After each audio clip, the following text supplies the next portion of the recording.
Last month, I shared a little not-so-secret secret of how I love clothes. But I don't just love clothes, I love getting clothes at great prices. I feel like there's nothing wrong with bargain hunting, especially for something as fleeting and demanding as fashion. But if I really think about it, everything in this world costs something. So my acquiring so many different items without paying much for them could really mean that someone else is paying for them in one way or another. Others are paying for my clothes with time and labor in at least 2 stages of production: acquisition of raw materials and manufacturing. Last month we looked at the acquisition of cotton from forced child labor in Uzbekistan. This month, let's look at how our clothes are manufactured. You've probably heard the term sweatshop before. The U.S. General Accounting Office defines it as a business that regularly violates wage, child labor, safety, or health laws. And many of the products we buy in the U.S. are made in sweatshops in countries including the U.S., China, Sri Lanka, and Jordan. Jordan in particular has come under scrutiny in the past few years because of the brutal conditions in their factories that make clothing for Walmart, Target, Macy's, and JCPenney.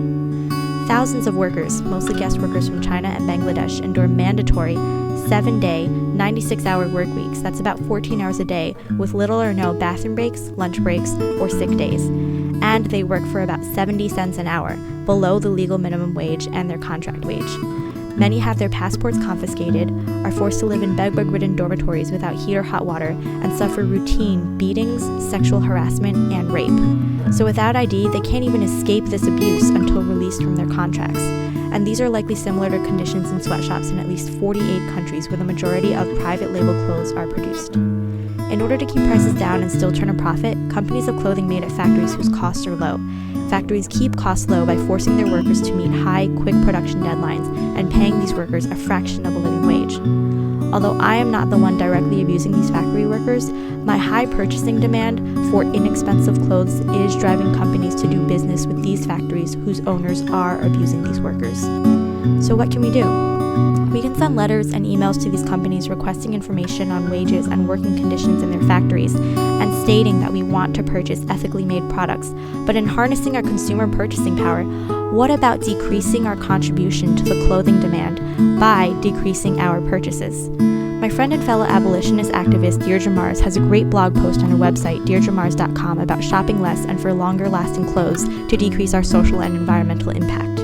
And if the idea of shopping less frightens you, here's an alternative. Consider shopping for locally made, secondhand, or fair trade items. Fair trade stores may be difficult to find, but there are fair trade sections of websites you may already use, including eBay and Overstock.com. So I'm not trying to guilt everyone into drastically changing their lifestyles, but because a portion of my income regularly fuels my shopping habit, I do not want to use it to regularly fuel the abuse and violation of workers in factories like the ones in Jordan or anywhere else where other people are paying for my clothes through abuse. It's time to take a stand. I'm taking a stand.